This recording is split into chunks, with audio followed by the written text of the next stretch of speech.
Today I'm going to be reviewing the DeBeers case, which was the company DeBeers and their control over the diamond industry and how that affected anyone involved. So there's a few main points we're going to go over right away. What is DeBeers' corporate strategy? What do they implement to ensure success?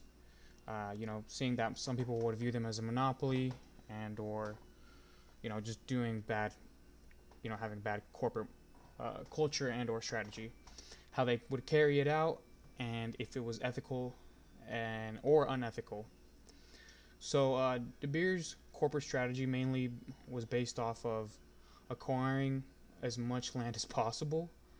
Um, it was established in 1888, that company, by Cecil Rhodes, and so basically it started in one South African diamond mine in South Africa that was located in Kimberley.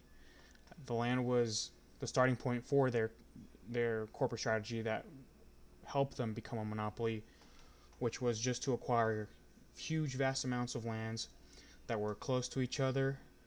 So they just started buying out, several owners in the surrounding area, and then just kept getting all these diamond deposits until one point they basically were able to control all of the supply of diamonds because of how much land they owned. Another part of their corporate strategy was to ensure that they had buyers. So a guaranteed buyer, whether it was contract or forcefully, was a big part of the success as well. Uh, I'm not.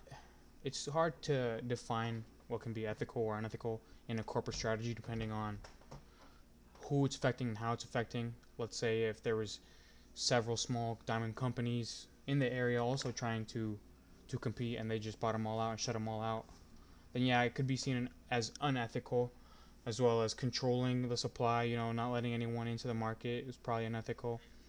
And then also forcing these buyers to buy any kind of diamond that they made available to them. Um, if you were a buyer for De Beers and you didn't like, the quality or the price or how much you got, basically you would just not be invited back to the group, and someone else would take your spot. So I would say that isn't ethical due to how aggressive they were with their corporate strategy, as well as the control that they exerted. Another thing we're going to cover is their marketing strategy. Um, the main thing that they had to do was make sure that the diamonds had a good image, because no one wants to buy a product that has bad background, that has bad story, that comes from harsh conditions. The main person that was able to succeed in changing this was N.W. Ayer, which was an ad agency, and the person in charge was Francis Gurity, who stated and made the slogan that a diamond is forever, because a glamorous image was needed so that everyone would want a diamond. And basically, what they did was convince the vast population that a diamond ring was the correct engagement ring because it would last forever, because it was a symbol of commitment, long-term commitment, that this was the only correct option, which we could see in the diamond markets since prior to 1947. Engagement rings for which had diamonds were only about 10%, but by 1990, 80% of engagement rings were diamonds. I wouldn't say this is unethical. I think it was just really smart advertising and really smart marketing, being able to get that campaign out there, get huge movies and huge actresses to talk about diamonds, to make songs about diamonds, to convince the public that diamonds was the correct choice for engagement rings. I don't believe this was unethical. One thing that we also are going to discuss is that De Beers had a sort of involvement within the apartheid, which can be controversial in itself, because while they weren't directly responsible for the apartheid, they also did nothing to stop it. They should have taken a stronger stance against it, as this was a difficult time for the population of Africa and its government. But because of this event, they had a perfect opportunity with control because they had an, an ally with the South African. They faced either two choices, capitalize on this opportunity and make several profits, or act morally and get out of there, don't do business with South Africa or anything involved with the apartheid. Obviously, they chose the latter and chose to take advantage of the situation to better their business, which it's a dilemma because I think it's easier to look from the outside in. Oh yeah, I would have not participated because they were in the apartheid. I would have chose to do somewhere else. But if it was your business and you had nowhere else to do business, and if you didn't participate, your business would have collapsed. What would you have done? So you have to think about what ourselves would have done in those shoes, how we would have acted, and obviously the pros and cons of both sides. They also had some conflicting, you know, plans with when General Motors was able to create a man-made diamond.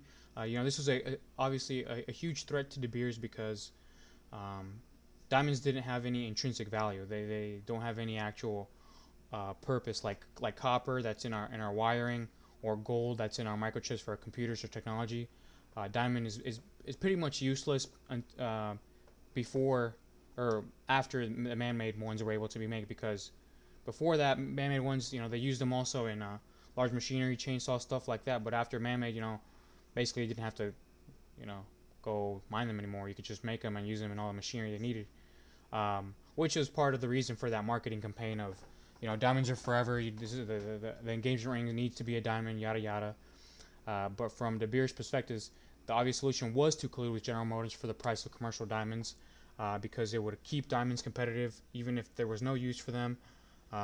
It would keep the market, the demand supply, all profitable for them.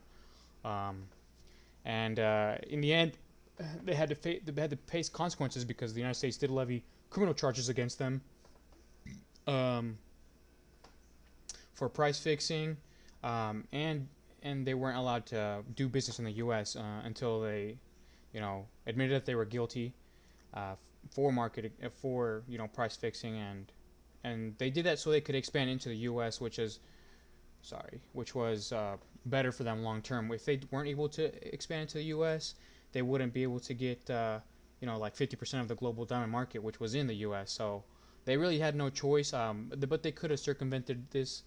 They could have just kept coming out with more better marketing, better advertising, instead of trying to collude right away, seeing that as their only option. I'm assuming there's more solutions than just, again, trying to join them if you can't beat them the right way.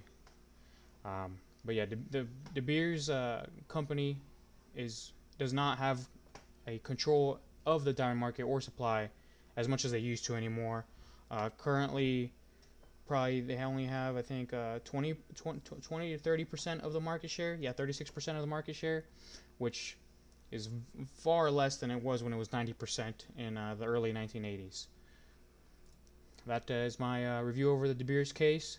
Thank you.